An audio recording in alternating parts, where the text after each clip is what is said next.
Bonjour à tous, je suis ravie de vous retrouver pour une nouvelle vidéo sur ma chaîne.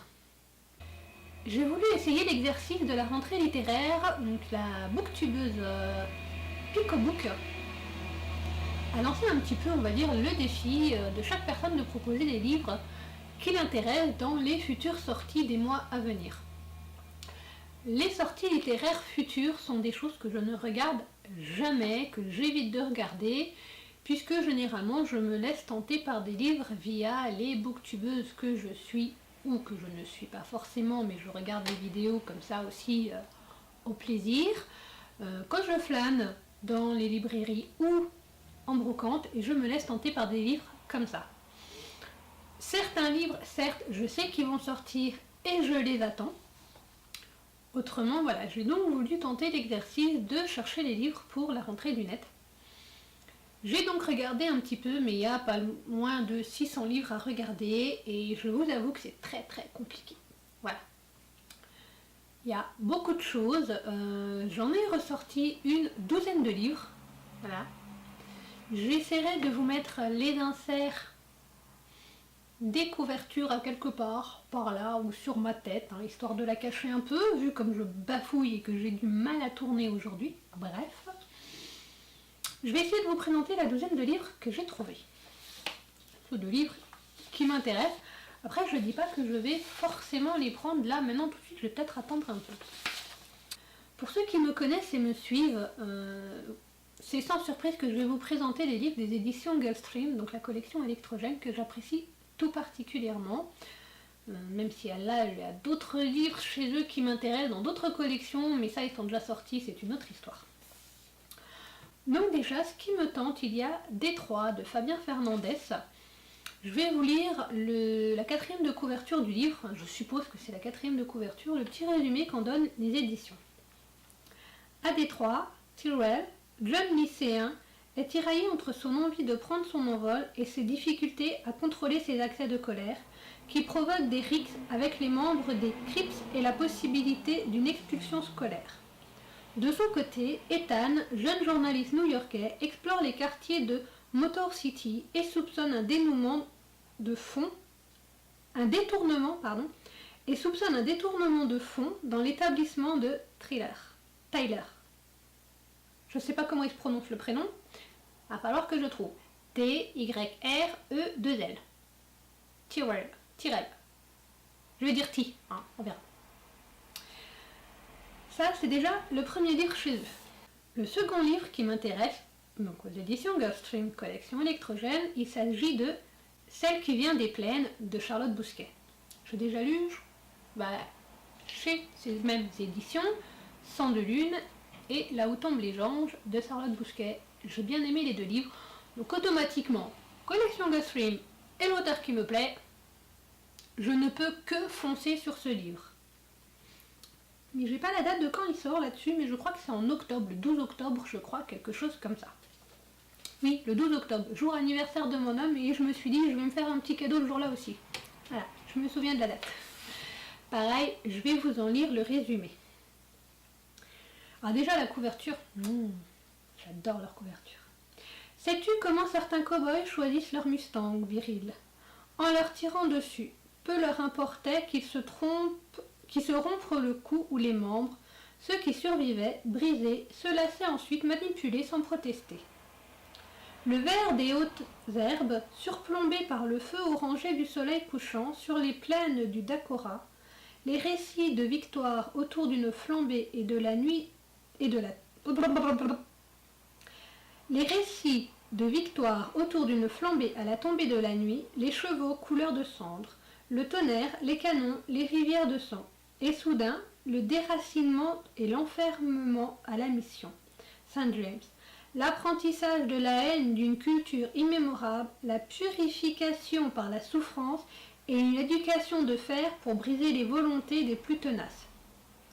Voici l'histoire de Winona, fille aînée du vent et de la lumière, héritière de traditions ancestrales qu'elle fut contrainte de recracher comme le pire des venins, métisse éprise de liberté et de justice, dont la route ne cesse de croiser celle que célèbre Stillman cow-boy et mercenaire pour le meilleur et pour le pire.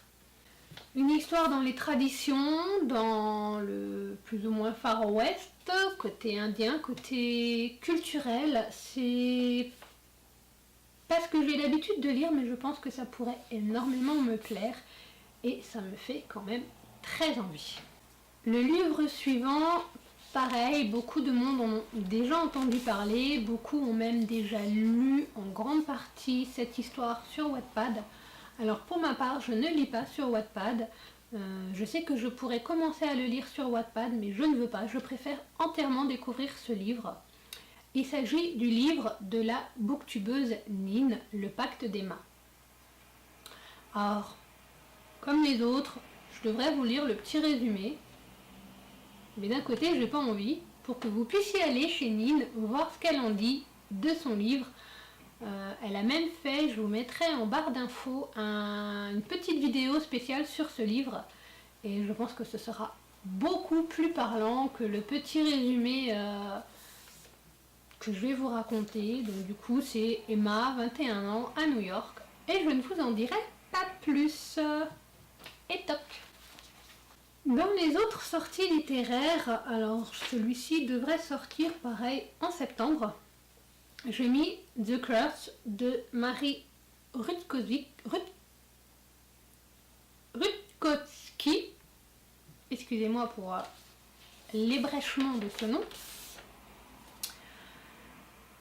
Alors celui-ci, je ne vais pas vous lire le résumé, puisque je ne l'ai pas lu et je ne veux pas lire le résumé de ce livre, puisque j'ai commencé il y a peu le tome 1, et du coup, en fonction du tome 1, si le tome 1 me plaît et j'accroche au tome 1, j'irai prendre le tome 2, mais ça dépendra de ma lecture du tome 1.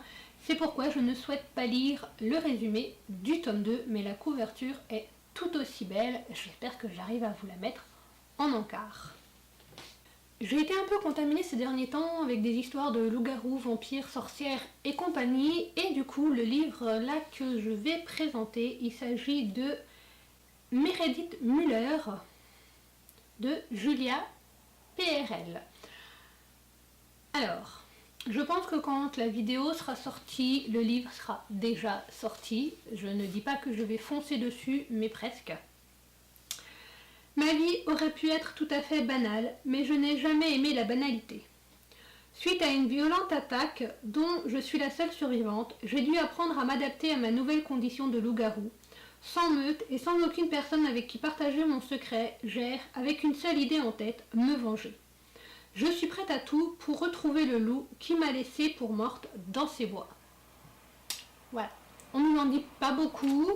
Une histoire de loup-garou où elle est toute seule, une histoire de vengeance, ça me fait un peu penser à Alpha de Françoise Gosselin. La seule différence, c'est qu'elle, elle ne veut pas se venger de ceux qui ont tué ses parents et qui ont fait de sa vie un enfer. Elle recherche celui qui l'a transformée en loup-garou. Je pense que la tâche ne va pas être facile et je suis très intriguée par cette histoire.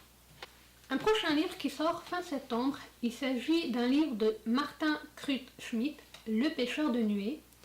Alors le titre déjà, Le pêcheur de nuées, disons que le titre Le pêcheur c'est un petit peu en rappel avec la vie qu'on a autour de nous et le voyage que nous allons faire l'an prochain. La couverture aussi est très belle, j'espère vraiment que j'arrive à vous mettre les encarts avec les couvertures. En 1945, à Venise, le pêcheur Senzo remonte dans la langue guiliane une femme juive fuyant la Wehrmacht. Il la cache chez lui et lui apprend l'art de la pêche, mais leur amour naissant est troublé et mis en danger par le retour de son frère Giorgio, acteur célèbre et porte-parole de Mussolini. Donc on est en pleine guerre 45, plutôt à la fin de la guerre, et c'est à Venise. Venise, oh Venise, j'y suis allée en 98 je crois, oui c'est ça, 98 quand j'étais en 3e. Et on est resté quoi, 2 ou 3 jours à Venise et c'était magnifique. Magnifique Venise. Et j'espère en même temps que là-dedans, il y aura des détails sur la ville, sur les décors, sur les paysages de Venise et les alentours, en plus bien sûr de tout ce qui se passe autour, pour me rappeler ces souvenirs de Venise. Le livre suivant sort début octobre. Il s'agit de Maudit soit-il de Courtney Alameda, je sais pas trop comment on le prononce. Alors déjà en premier lieu, ce qui m'a fait craquer, c'est la couverture. La couverture avec cette fille et cet appareil photo là, comme ça. Déjà l'appareil photo, voilà. Pour moi, il y a l'appareil photo, ça, rien que ça, moi ça m'attire. Un appareil photo un peu ancien, je ne peux pas résister. Je ne sais pas si vous le voyez, non vous le voyez pas, j'ai un appareil photo pareil de, je crois qu'il est de 39 ou 42 mon appareil photo que j'ai là. Et je ne peux pas résister à un appareil photo ancien. Alors je voulais le résumer parce que c'est d'autant plus intéressant vu que c'est une descendante de Van Helsing. Pour ceux qui ont aimé l'histoire de Van Helsing. Malicia Helsing est la descendante d'Abraham Van Helsing, le célèbre chasseur de monstres, créé par Bram Stoker dans son roman Dracula. Cet héritage génétique fait d'elle une tétrachromate. Elle a le don de voir l'aura des morts. Armée de son appareil photo, elle capture l'essence des démons qui s'attaquent régulièrement en San Francisco. Alors ça me rappelle juste un des épisodes au passage de Charmed où il y en a un qui capture dans son appareil photo, un démon qui capture dans l'appareil photo les futurs êtres de lumière. Je ne sais pas si l'idée est partie de là sur le fait de capturer quelqu'un dans un appareil photo, mais c'est pas grave, mais j'aime bien l'idée. Un démon qui semble en savoir long sur la famille Helsing jette sur Malicia et ses 3 meilleurs amis, spécialistes comme elle en exorciste, une malédiction qui les tuera en 7 jours. Alors déjà, il faut se dépêcher, hein. Dès lors commence un terrible contre-la-montre. Chaque jour, une chaîne grandit sous leur peau, menaçant de rompre leurs organes pour finir par les étrangler. Et ce n'est pas tout. Son propre père, directeur de l'Académie Helsing, la pourchasse, craignant que cette malédiction contamine tous les habitants de la ville. Pour sa survie, Malicia n'a d'autre choix que de combattre les créatures les plus puissantes qu'elle n'ait jamais rencontrées. Ça, c'est un livre. Voilà. C'est un livre. Je vais me jeter dessus. Direct. Merci Pico Book de m'avoir fait découvrir la rentrée littéraire du net, de découvrir tous ces livres via les autres booktubeurs et d'avoir fait un travail de recherche sur les livres qui pourraient m'intéresser. Sans ça, ce livre, je risque de ne jamais l'avoir vu. Merci 1000 fois.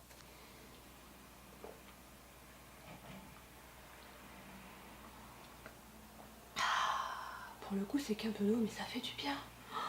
Ça fait du bien.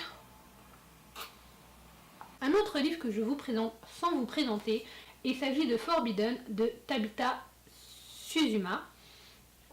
Je vous le présente pas, mais parce qu'en fait ce livre pour le moment n'était qu'en VO, il me faisait très envie au vu des commentaires de toutes les personnes qui l'ont lu, mais je ne lis malheureusement pas en VO. Et du coup je suis très très contente qu'il sorte ce livre en français.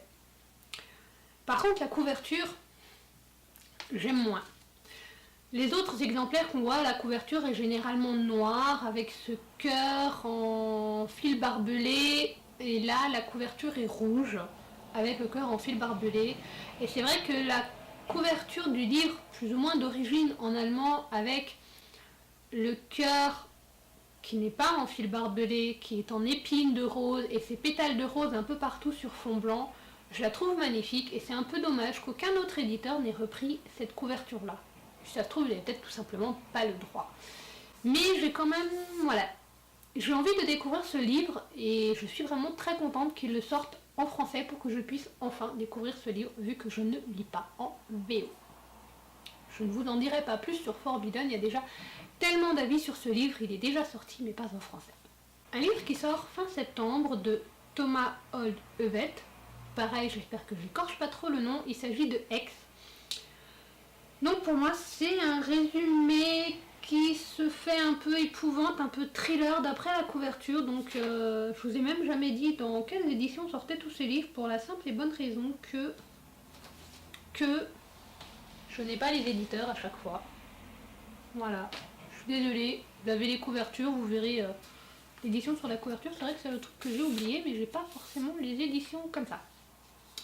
Bref, c'est pas le sujet, on s'en fout. Enfin moi je m'en fous pour le moment. que celui-là je vois le petit B de Barjolone, donc c'est pour ça que j'y pense. Résumé de X. Et la couverture. La couverture me fait envie. Alors déjà, les maisons au fond, ça me fait penser un peu à Dome de Stephen King. Le barbelé en travers représente un petit peu l'enchaînement, un petit peu les batailles, les guerres qu'il aurait pu y avoir, les camps. Voilà, donc c'est un petit peu une atmosphère, rien que la couverture dégage une atmosphère qui me semble sympathique.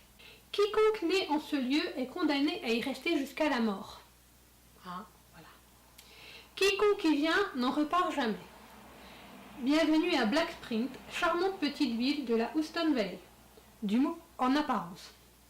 Black Spring est hantée par une sorcière dont les yeux et la bouche sont cousus. Je vous ai dit que j'étais contaminée par les sorcières, les vampires, les loups-garous. Hein, je ne le cache pas. Aveugle et réduite au silence, elle rôde dans les rues et entre chez les gens comme bon lui semble, restant parfois au chevet des enfants des nuits entières. Les habitants y sont tellement habitués qu'il leur arrive d'oublier sa présence ou la menace qu'elle représente. En effet, si la vérité échappe de ces murs, la ville tout entière disparaîtra. Ça n'augure rien de bon. Hein. Comment garder un tel secret dont toute la ville est au courant pour pas que... Bref. Pour empêcher la malédiction de se propager, les anciens de Black Sprint ont utilisé des techniques de pointe pour isoler les lieux. Frustrés par ce confinement permanent, les adolescents locaux décident de braver les règles strictes qu'on leur impose. Ils vont alors plonger leur ville dans une épouvantable cauchemar. Un épouvantable cauchemar. Je n'arrive plus à parler aujourd'hui, je ne sais pas ce qui se passe. Et comme vous le constatez, c'était calme et c'est de nouveau un va-et-vient de voiture. Donc voilà, une histoire sorcière, close, je l'avais dit Dôme. Rien que la couverture me faisait penser à Dôme, et là dans le résumé, voilà. Sauf que eux ils sont enfermés parce qu'ils le font pour se protéger. Et les gens ne peuvent pas sortir du dôme, mais là, les adolescents, ils vont essayer de se barrer. Voilà, ils peuvent sortir. Et du coup, ça fait... Voilà. Ça promet des frissons. Je ne participe pas au Pink Autumn Challenge, enfin le challenge d'automne lancé par Gizmoz. Ça m'aurait vraiment intéressé ce challenge, mais là, j'en ai fait un peu beaucoup d'affilée, et du coup, je vais un peu mollo dans les challenges, et j'ai envie de lire un petit peu au compte-gouttes ce que j'ai envie de piocher. Voilà. Sinon, oui, le challenge de Gizmo m'aurait beaucoup intéressé et je pense que celui-ci en aurait fait superbement bien partie. Un livre qui sera certainement sorti lorsque la publiée vidéo. Oui, bien sûr, calme-toi. Un livre qui sera certainement sorti lorsque la vidéo sera publiée. Il s'agit de Zeroka de Don DeLillo. C'est un livre, la couverture m'a intriguée. Choisir de mourir pour prendre la mort de vitesse.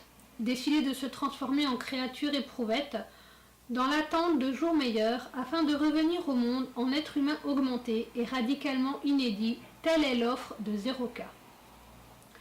Un centre de recherche secret.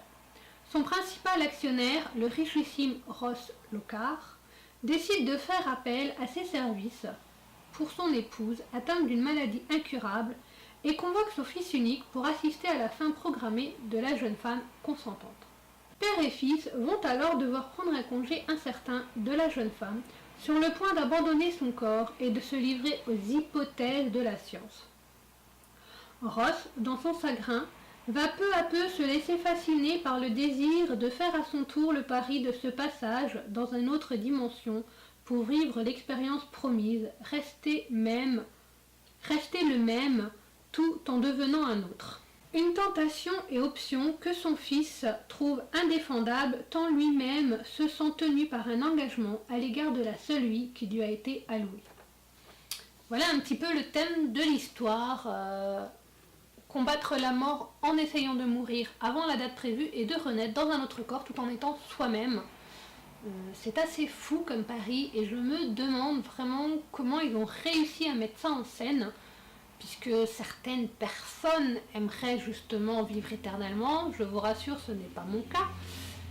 Mais voilà, je suis curieuse de se demander comment ils font, comment ils abordent le passage de la mort, puisqu'il y a des personnes qui sont malades, je peux le comprendre, je peux le concevoir, que des personnes malades et en fin de vie et en pleine souffrance n'aient qu'une envie, c'est qu'on leur accepte une mort digne et sans douleur.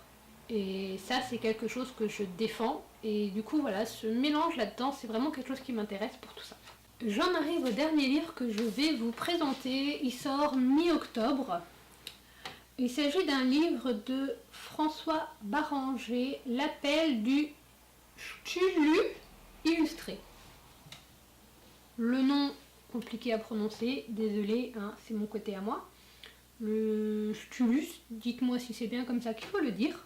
Vous me direz en commentaire si c'est juste ça ou si je me gourre totalement. Pareil, là, c'est la couverture qui m'a attirée en premier. Ce fond un peu personnage glace, on ne sait pas trop ce que c'est, si c'est un iceberg, si ça fait un petit peu un personnage replié sur lui-même avec des ailes. C'est vraiment une couverture énigmatique. Un peu tempête en mer, voilà, c'est vraiment, la couverture est très énigmatique. Boston, 1926. Suite au décès dans des circonstances étranges de son grand-oncle, Francis Trusdon découvre dans les documents dont il hérite l'existence d'une secte vouant un culte à une créature innommable endormie depuis des millions d'années. Sacrifices indicibles pratiqués dans des bayous de Louisiane, meurtres mystérieux perpétrés dans divers endroits du globe, artistes sombrant dans la démence après des visions nocturnes terrifiantes, renaissance de cultes ancestraux et surtout une cité cyclopéenne surgissant de l'océan lors d'une tempête. Oh, tempête, couverture, oui! Thurston va comprendre peu à peu que les recherches de son grand-oncle concernant le culte de Cthulhu étaient bien trop proches de la vérité et que, dans l'ombre, des adeptes œuvrent au réveil de leur dieu païen, prêts à faire déferler la folie et la destruction sur le monde. Les astres sont alignés, la fin est-elle proche? Voilà le résumé du dernier livre que je vous présente. Donc il y en a un peu plus d'une dizaine, il doit y en avoir 11 ou 12. J'espère que dans ces livres que je vous ai présentés, il y a vous aussi des titres qui vous donnent envie. N'hésitez pas à me dire lesquels vous font envie, que ce soit les livres que je vous ai présentés ou non. N'hésitez pas à me donner des titres de livres que vous souhaitez lire. Peut-être que je suis passée à côté de ces titres-là. Après, sur près de 600 livres qui vont sortir dans les 3 prochains mois, non, dans les 3 prochains mois jusqu'en décembre, on doit être pas loin des 700 livres. Mais voilà, c'est vraiment énorme, c'est un travail monstre. J'ai regardé assez rapidement et je voulais pas faire une vidéo non plus qui dure 2 heures. J'ai passé, je crois, une soirée entière à éplucher un petit peu ces livres. Et voilà un petit peu la sélection qui me tente, et je vais me mettre vraiment certains titres plus que de côté dans mon agenda proche, de quand je vais faire les courses, je le vois. Oui, oh puis si je le prenais. Ah oui, il me tente ce livre. Allez, je le prends. J'étais contente, l'autre jour je suis partie en librairie et j'ai vu le tome 2 de Lady Helen. Je me suis dit, waouh, le tome 2 de Lady Helen est enfin sorti. Je ne l'ai pas pris. Je ne l'ai pas pris parce que je n'ai pas encore lu le tome 1, et maintenant que je sais que le tome 2 est sorti, eh ben je vais lire le tome 1 parce que je sais que si ça me plaît, j'ai la suite tout de suite sous la main, que je peux l'avoir. Je sais, c'est un peu bizarre de se dire j'ai acheté le tome 1 il y a longtemps, mais j'ai attendu que le tome 2 sorte pour lire le tome 1. Oui, je suis un peu fêlée du ciboulon, mais c'est pas grave. Sur ce, je vous fais de gros bisous et je vous dis à bientôt. Ciao ciao!